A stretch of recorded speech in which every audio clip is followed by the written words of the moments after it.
A noisy neighbor. I was resting on my couch after a long day. Helping needy people all day is not easy, but it gives me joy. Suddenly, the terrible noise from the apartment above started again.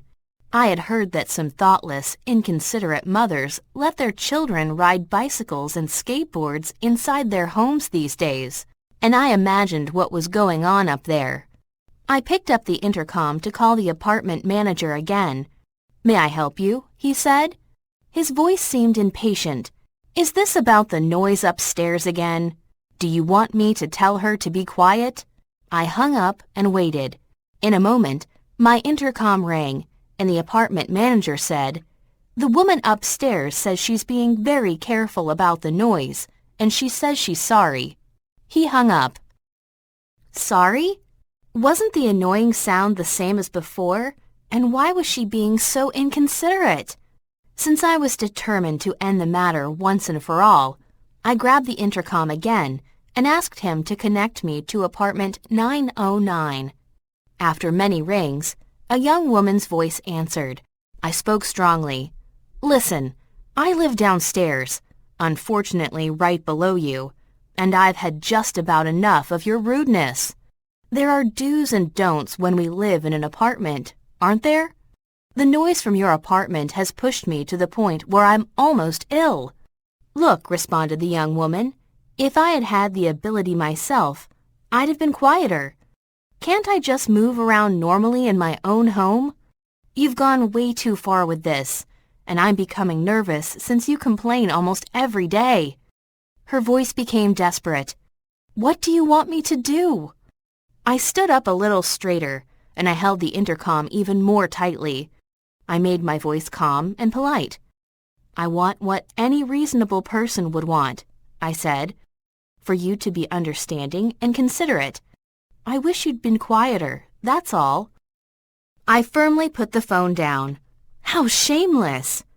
I couldn't stop thinking about her rudeness. Yet the wisdom that comes with age told me that the angrier I became, the more I needed to calm myself down and act carefully. Suddenly, I remembered a pair of slippers that I had received as a present but had not used. A present can be a good way to communicate. The slippers could represent my suffering and at the same time serve as a constant reminder to soften the sound of her steps. I'd teach her in this quiet way how to live with others as a considerate neighbor. I placed the slippers in an almost new gift bag and added a small, used ribbon. Then I walked upstairs and rang the bell. No one answered. I could hear someone inside, so I waited. With her cooperation, I'd have already delivered the gift along with a kind greeting such as, "We're neighbors, but we haven't exchanged hellos yet." But now I was being made to wait.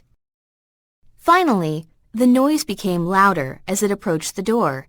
The lock turned once halfway, then again completely, and the door slowly opened. A young lady looked up at me from the doorway. She was seated in a big metal wheelchair. Far from angry, her face looked tired and worn, and I hid the slippers behind me as quickly and naturally as I could. Actually, I was just about to replace the wheels.